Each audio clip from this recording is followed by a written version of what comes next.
saja banyak, apalagi di dalamnya yang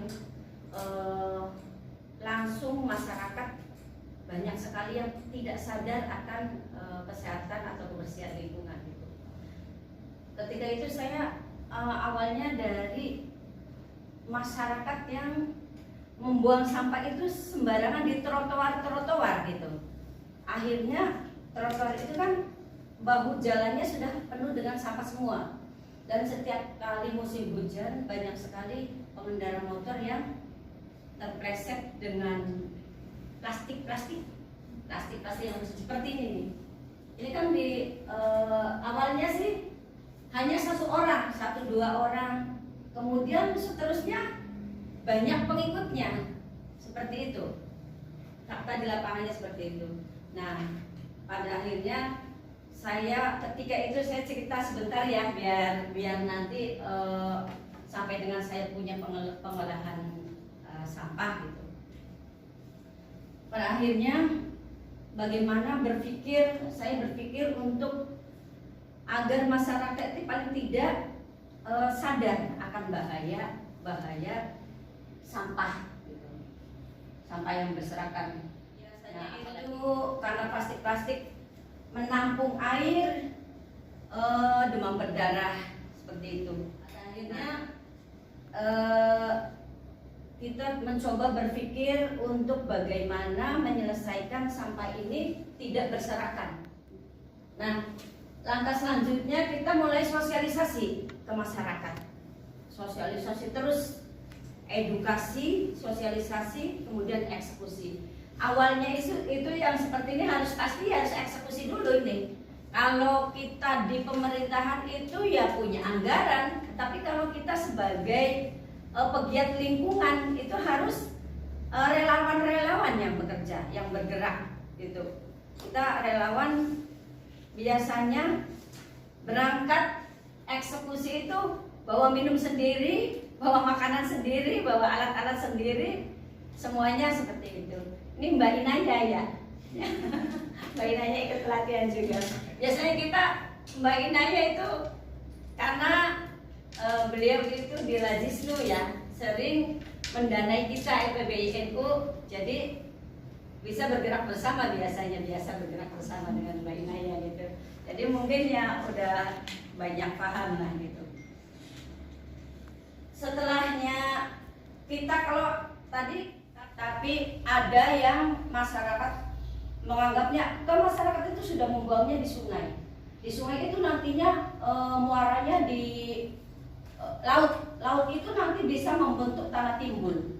Bukan, kalau sampahnya plastik tidak akan jadi tanah timbul. Plastiknya tetap plastik. Karena plastik itu tidak akan hancur selama ratusan tahun. Anda silakan searching barangkali mau membuktikan bahwa plastik itu tidak akan hancur selama ratusan tahun gitu. Karena pernah ada kejadian nelayan itu biasa ya di tengah laut itu kan jaring, kemudian ya ikan dapat, bungkus Indomie juga dapat, ya. Di situ baca, masih kebaca.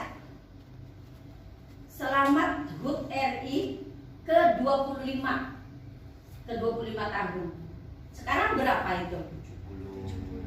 75 sekarang. Ya. Berarti sudah berapa tahun gitu. Dan masih kebaca tulisannya itu darahnya.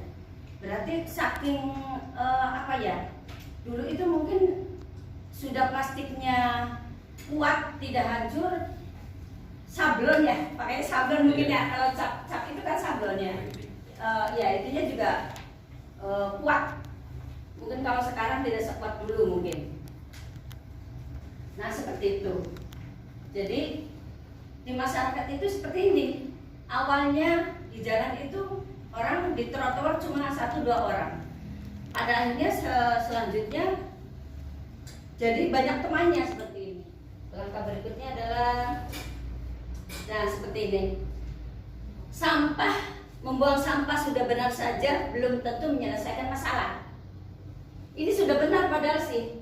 Banyak rumah sakit, kemudian di kampus-kampus gitu kan, menyediakan seperti ini, tapi TPA-nya tidak bisa menyelesaikan masalah karena dalam perjalanannya kadang-kadang juga biasanya ada sekam-sekam itu tuh, sekam. Nah, setelah masak organiknya, apalagi kalau kulit jeruk, kulit pisang itu sebenarnya apa ya, tebal-tebal dan berat gitu ya. Kalau berdasarkan penelitian 50% sebetulnya sampah organik yang ada di dapur kita dibanding dengan sampah-sampah lainnya. Nah, jadi kita harus selamatkan dari organiknya dulu. Tadi kita pasang pot. Ya punten, maaf ya Mas ya, ini kita hilangkan dulu. Kita injak-injak ya ininya, darahnya. Nanti kalau sudah putih kita buka, kita buang, kapasnya itu hancur. Kapasnya hancur, ditaruh di kloset juga ada masalah. Hancur kapasnya. Kita pastikan itu. Kita coba di kaki dulu, hancur tidak? Hancur gitu.